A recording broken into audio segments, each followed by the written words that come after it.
Hey guys, BV here. Just wanted to record this video because some of you guys actually were interested in figuring out what I was thinking through the 1,000 burpees that I did over on Sunday, raising money for Lifeline.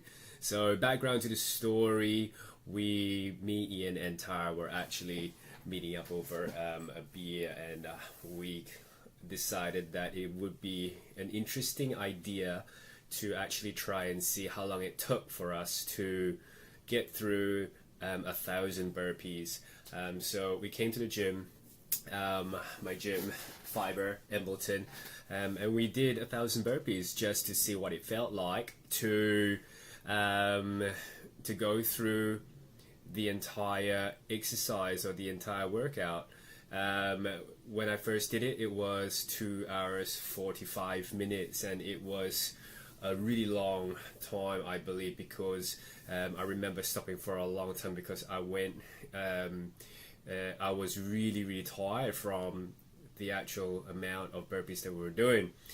Then a few months back, the memory reappeared back up on Facebook, and Ian messaged us again and said, "Hey, you keen to do this again?" We weren't too keen on the idea at the start, but then I thought, well, why not we try and do it again? And then at the same time, try to create some awareness for mental illness, get some monies and some funds raised for Lifeline. So that's essentially what we did.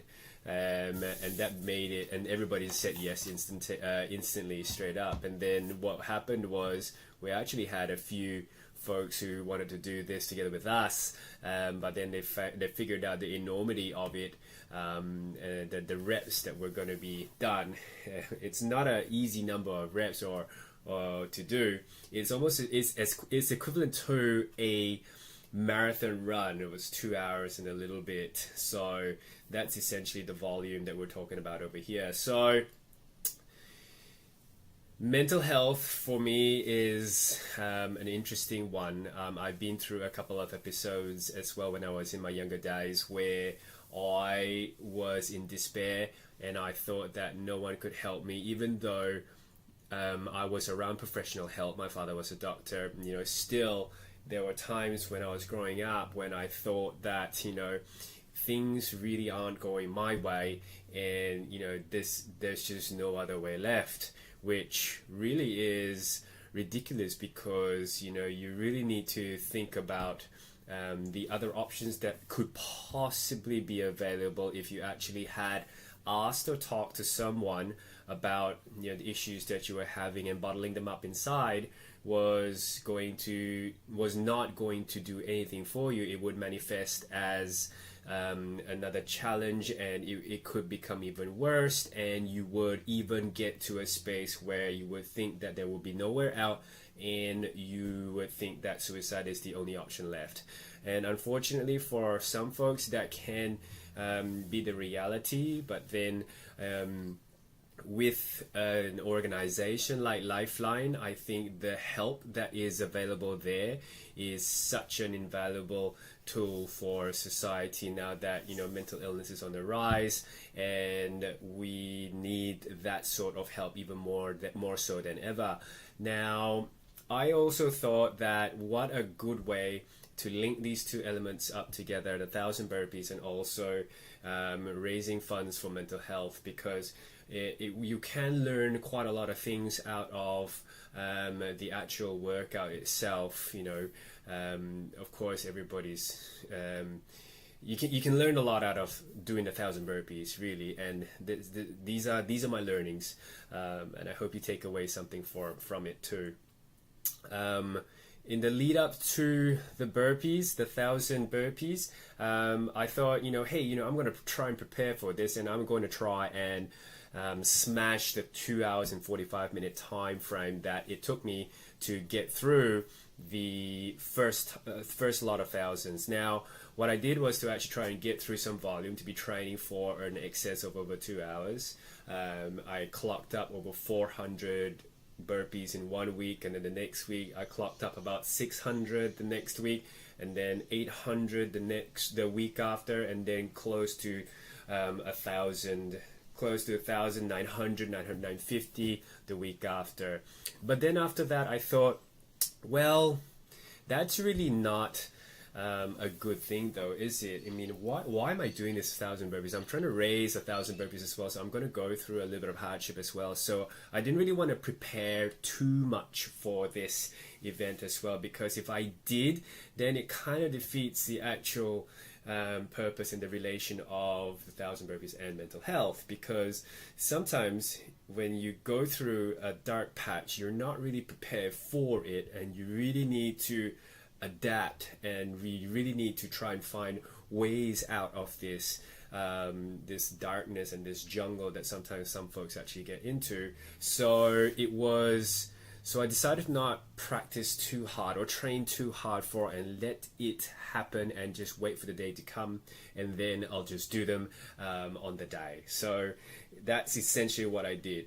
But if I was actually going to look at preparing for this workout, what I needed to do was to obviously continue on and try and get a little bit more burpees out of it, and start looking at maintaining a set pace for the burpees. So I did actually try some tactics and some strategies of hitting 10 burpees a minute, and I maintained that for 15 minutes, 20 minutes, and 30 minutes. I tried 11 reps of burpees a minute, and I maintained that for 10, 15 and 20 minutes, and then after I tried 12 reps of burpees at the same time. And what I thought was, if I could hold off and do about 11 or 12 burpees per minute over an hour, I would be well over the 600 mark, and I could back it down to about 8 per minute to just relax over the next hour. Yeah, and then by about an hour 40,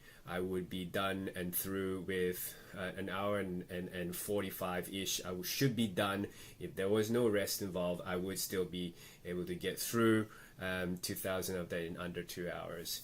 The other tactic was, if you maintain a steady pace of about 11 a minute, I would still be able to get a couple of minutes rest in between. If I built up to a minute's rest, I would be able to get a minute's rest every 20 minutes at this, and I'll still be on track to get 2,000 to 1,000 under 2 hours. The other one was to actually go 10 a minute for the entire time frame and try and hold that pace non-stop, which really didn't go to plan. Okay, and of course, just like in all marathon plans as well, you have a plan, but then what happens is sometimes that plan doesn't really happen, and then you'll have to find another plan. So on the day, what I did was I had a little bit of about 2 cups of rice together with some eggs, just a little bit of carbs. The night before, I had a lot of ZMAs. I had 2 or 3 spoons of ZMAs, and also my greens as well, just to get the nutrients in, and the ZMAs and the glucose and the magnesium, because I knew that it was going to be a grueling workout, and I was going to go through a fair bit of cramping as well. Now, that really didn't quite help as well, because of, I guess, maybe the fluids or the salt levels that were needed throughout the workout. So I had some more glucosamine and some more magnesiums in the day after, just before the actual event itself, and then I went on and got it all set up. Had some water, a lot of water, some glucose as well, and also I had some pre-workout as well, some caffeine-free pre-workout from True Protein. Now, when I first started the 1,000 burpees, okay, so 3, 2, 1, go. We did all our formalities, and then 3, 2, 1, go. We went through our first 100. Okay, so I started the burpees. So in the first 100, it felt really good. I took my time. The body felt really strong. All I was thinking about was just making sure that I did some clean, good efficient and very non-taxing burpees, which means I got to the ground quick. I got off the ground quick, and I didn't want to jump too high off the floor, so I just needed to lift my toes just a little bit off the floors, just so that it constitutes as a burpee, because we want to make sure that we actually are airborne and the hands clap behind the head. So made sure of the quality of it, but made sure that it was consistent. So that's all I was thinking of at the start. I stayed focused on the task at hand, and that was the main key thing. To stay focused whilst when you are going through your journey, have a main end goal in mind, but then of course you always want to make sure that you keep a bird's eye view of how you're going in your whilst you're performing that task. So once we got to the 200 rep mark, past the 100 to 200, we're into the 100 to 200 mark, started the body slam the floor, the body just a little bit more. Now I got down a little bit faster, slammed off the floor, and bounced off the floor quite quickly, just because I thought, the quicker that I move this, the better it's going to be, the faster I can get off, and I will still maintain about a 30-second work rate, and I'll still get that 30 seconds rest, which was really good. So I was maintaining about 11 a minute, and that didn't feel too bad. So that was pretty good. I still kept on focusing on the task. I still kept on feeling what my body was. I went really deep into what I was feeling, so then it didn't really occur to me what was actually going on, or it didn't really even occur to me that how many reps I had to go. I didn't even think about the end point. I was actually thinking about the current situation that I was in at the moment. How's my body feeling? How's the arms feeling? How's the chest feeling? Because I knew that the body was going to take a pretty good beating. All right, so 200 to 300 was getting a little bit rough. I was starting to slow down a little bit. So the time that it was taking for me to get through my 10 to 11 reps of burpees started to slow down a little bit. Instead of finishing at about less than 30 seconds, I started finishing at about 31, 32 seconds, which for me was it was making me a little bit nervous, to be honest. But I still kept on making sure that everything was right and every rep was good and efficient and it didn't hurt too much. By the time I got to 300 and I finished 300, I went to Ian. I nudged Ian and went, "Hey Ian, how you going, mate?" And Ian said to me, "We're a third of the way in." And I'm like, "Yes, we are a third of the way in. Booyah. We're doing good." And so I kept on it, and we went through from 300 to 400. The body was starting to ache a little bit, but for me, once I started once I started into the 300s, the body just started to wake up just a little bit, and I was like, "Oof."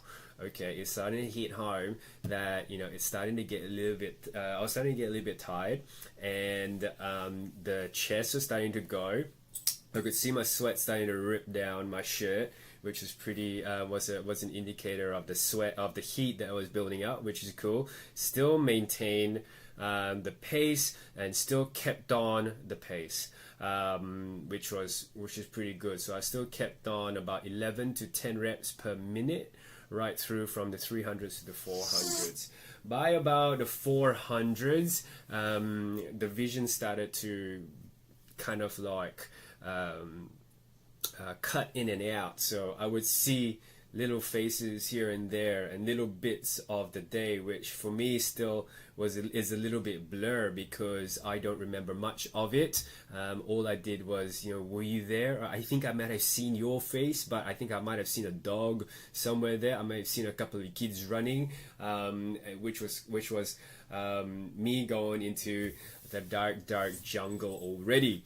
So at that point, I started to feel cramps in my VMOs, which is the little teardrop muscle down by your knee, just about here, and that was an indicator of it's gonna be a long workout, because for me that was one of my stabilizers for my knee, because I pulled my knee out quite a lot, and that's going to be a problem. It's one of your jumping muscles as well, because as you jump and you land, your VMOs actually start to engage. So it started to cramp, not a lot, but it started to feel tight, and it was starting to pull, and I knew it's going to become a little bit rough. But as the reps went on through the 400s, the left VMO seized up, took hold, and it actually locked up quite a fair bit.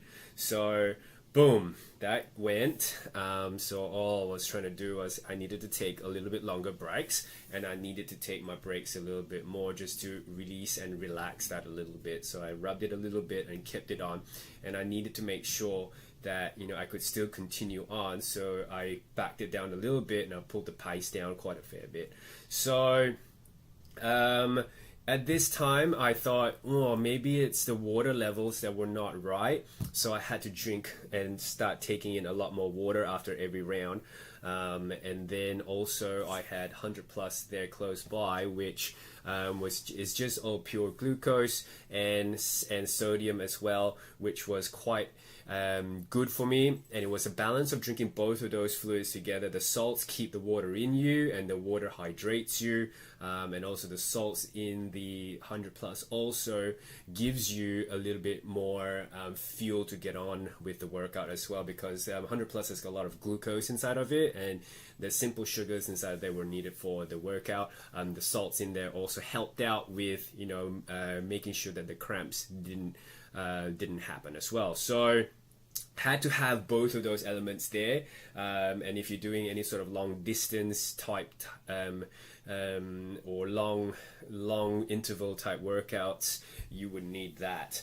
I finished my 500 reps by about the 57 mark. So by about got to the halfway point just before the hour finished. Okay, so the first hour, which was pretty cool, and oh my goodness, that was like, wow. So at that point, both my VMOs were starting to lock up and seize up. They were getting even more, the cramps were getting a little bit stronger, and all I needed to do then, in the 400 to 500 reps mark, I needed to change, and very quickly, I think halfway through the 450 to 500 reps, I needed to change the way that I actually landed. So when I landed, what I did was I actually landed with my toes out, and that was just firing the VMOs quite a lot. So what I did was I tried to land with my toes pigeon like so, just so that it just did not engage the VMOs or the glute medius,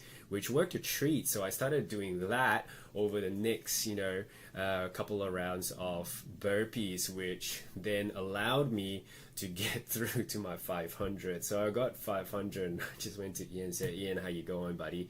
And he goes, "Whoa, it's gonna be a long one. It's gonna be a good one." Which was, we knew that we were in for it. We were halfway there, and we were starting to feel a little bit tired. But then we had to still maintain a comfortable frame of mind as well, and stay positive through this entire ordeal here as well, and then carry on. I also checked on Tara as well to make sure that she's all right, which was pretty cool. She was still hanging, still pushing along, and not far behind as well. So she did really good. By the time we got into the next hour of burpees, so from 500 to 600, I had some of these voices start to creep in, and it's like, oh gee, it's too long.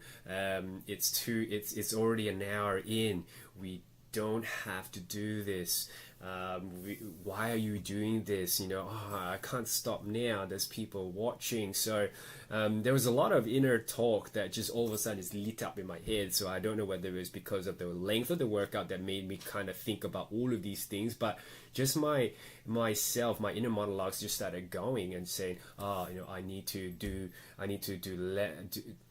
back it down, or I need to stop now. You're gonna hurt something. It's going to these random thoughts just popped in my head, and I just thought, maybe I can change things up just so that that I get through it. So I told myself, no, I can do this. I can change things up a little bit, and I can still make it happen, and I can make it work. I don't have to get to my ultimate goal, but then I can still get through and finish this entire challenge. So by that time, I kind of realized I realized already, and I was kind of giving in to the fact that I probably would not make the 2-hour time frame. I just needed to back it off just a little bit so that I can give the body and the legs and muscles a little bit more rest so that I could carry on. And by that time, I also had a lot of clashes with my thoughts as well. Started talking to myself, and then I just stayed focused. Look, I just thought, I've got a task at hand. I need to get at least 8 out. And so I started breaking down my reps into 8s. And did some lots at 8 and did some at 10. If it felt good at 8, I'll go to 10 the next round. If the 10s feel pretty bad, I'll go back down to the 8s. And at that point, the body started to break down even more. My chest started cramping, which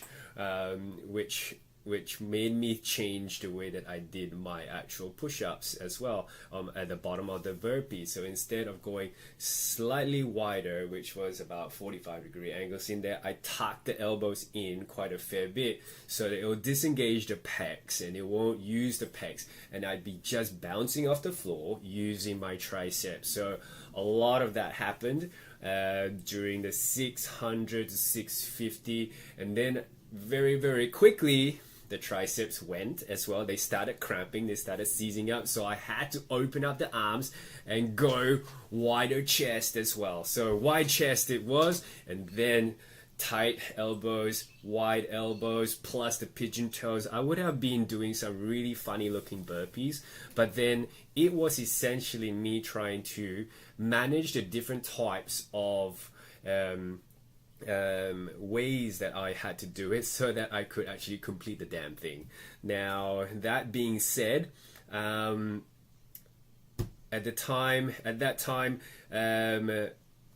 once I passed 700s into the 800s, my back started tightening up, my abs started tightening up as well, because the way that I was doing my burpees when I was jumping off the floor, pulling the hips up just like somebody's grabbed my hips and pulling it up to the top, the abs were actually engaging as well, so they were getting worked pretty hard as well. So that for me was majorly sore towards the 800 mark. And then after that, my lats started giving out as well. It started to cramp, and then I had to move down and drop down and body slam a lot faster down to the floor.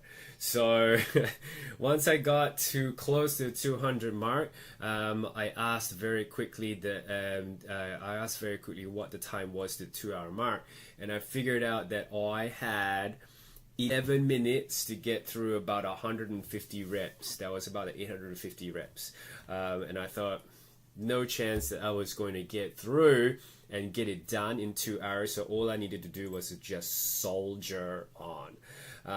When I got to 800, I was pretty much out of the rough, because I stopped talking to myself and I could actually see the end inside. So instead of being more negative, I actually started to see a lot more positivity out of it, which meant, I could see the end. And I thought, yep, I can still keep moving in little chunks, in little bits and pieces. So I'll do a little bit and see how I felt, and kept on working on the little reps and the little sets just to get through the end. I finished, when the clock hit 2 hours, I was at the 900 mark. I had about 100 burpees left, and there was no way of turning back. So I just went for it and just pushed it a little bit harder, and had slower rest breaks in there, because in the 300 to 500 there was a lot of breaks. There was a lot of rest in there because the body was starting to seize up and cramp. The fluids were going down, but the methods were changing, and we're still managing it all. And then finally got into the last 50 of it, it got super hard in the last 50 reps. Not gonna lie, that was probably really hard. Just doing 5 reps of burpees were hard, were slow. The body was hard. It was hard to push the body off the floor. It was hard to pull the hips off. It was hard to jump as well. Everything was starting to become a lot labored, and it was really hard to get through the last 50. But when I did, Tyson came through beside me and started doing his burpees together with me, and that pushed me through a little bit. So I was pretty happy with that. So at the end of the 1,000, when I finally finished 1,000, I stopped. I went relaxed. My toes cramped, calves, hamstrings, everything seized up in the legs, and I thought, oh boy, this is going to be crazy fun. Not so. That happened, and then I just had to drink a lot of water and start walking it out until the cramps actually went away. I had a little bit of food, some of Claudia's food that she made, and it was actually pretty salty for a lot of folks, and I ate it, and I just went, damn, does somebody have the salt shaker? Because this is tasting a little bit bland. And everybody looked at me and just went, what are you talking about? That food's actually really salty. And I said, oh, gee, okay. Doesn't taste salty at all to me. Had it again the next night, and it was actually really salty, so it didn't really need any salt. Made sure that Tara and Ian did their rounds as well. Ian actually finished a couple of minutes before me. He's still a fit fucker. And Tara got through to 900 and the shoulder started hurting as well. So well done to Tara for getting through to 900, and well done to Ian as well. So still beating me, but I don't think you beat your old score for it though, buddy. But that's okay. What really mattered was both of you being there together with me to do this actual workout as well. Now, after that, during the day, I felt absolutely shattered from that workout. My abs started cramping. I had a cramp right here in my abs as I leant over to pick something up, and it just, this little button over here, that 6-pack, you had that one of those 6-packs that just cramped up. And if you haven't had a cramp there before, it freaking hurts and kills. So it actually put me over, killed me over for about 5 minutes before it actually let go. Had to get a sleep in. I actually fell asleep on the beach. You probably would have seen some of the snaps of me sleeping on the beach. But I felt hungover. I could not drive. I could not put my foot down at all. I could not concentrate on anything at all. And I felt that I was down there hungover from a workout. Had a bit of food, had a bit of drinks, but nothing really actually worked. Reached out for things and my triceps started cramping, my chest started cramping. Woke up the next day, holy moly, everything was sore and I felt like I was sick, but I wasn't. I felt hungover, but I wasn't. Which is really interesting. I had to eat a lot of foods because I was actually quite hungry, and it was pretty hard to to function. My hamstrings were cramping. Every single part of my body, all my muscles in my body started cramping. My triceps, my pecs, my lats, my abs, my glutes, my hip flexors, my hamstrings, VMOs, and calves. Now, if somebody's telling you that you don't work anything when you're doing burpees, they are wrong. You do work every goddamn muscle in your body, and I can safely say that you will get pretty sore from doing 1,000 burpees. So that was pretty interesting. Felt like I was really tired and hungover. Over the next couple of days, after a couple of sleeps, we're on day 4 now, so it was yesterday that I actually came right. Even passing out early on in the morning, almost passing out early in the morning, just talking, just going, ooh, she's just like zoning out, right? So at least now my mind is sharp. I can remember a lot of things now. I can actually get some work done, and that's pretty much how I felt after all of that challenge. And what I learned out of it as well was, your problem solving whilst you're actually in the actual situation as well there, where I started looking at ways to actually make things a little bit better, and I tried to do things a little bit differently whilst I was doing that. And I also had a little bit of support out of friends as well, you know, have people yelling at me as well to do things, you know, out of in that big thick jungle. When, you know, you're working hard, you know, you can hear a little voice. If somebody yells at you and, you know, they can hear you and you can hear them, it makes a difference. You know, it makes a difference when you got some support of the people who you love, who love you, they're telling you to, you know, keep on going and keep on pushing, which was really nice. So you can take away a lot of things out of this, and you can go through a little bit. I think you can go through a little bit of what most people go through when they have any sort of mental illness, but at the end of the day, it's nothing near and nowhere near compared to what is what they go through. So don't take that don't take that fact away. So I would also like to say a big thank you for all the sponsors as well, who've actually sponsored and donated money for this course. We've made over we collected over $2,080, and we're still collecting some more funds as this video is recorded. And I can't wait to, you know, hand over all the money to Lifeline, and I hope they go and put it to good use and train another caller, which is really fantastic, all the work that they do. What I've done was not fantastic, I don't think, but all I did was just to raise a little bit of awareness together with Lifeline, and I hope that it helps another person somewhere along the line.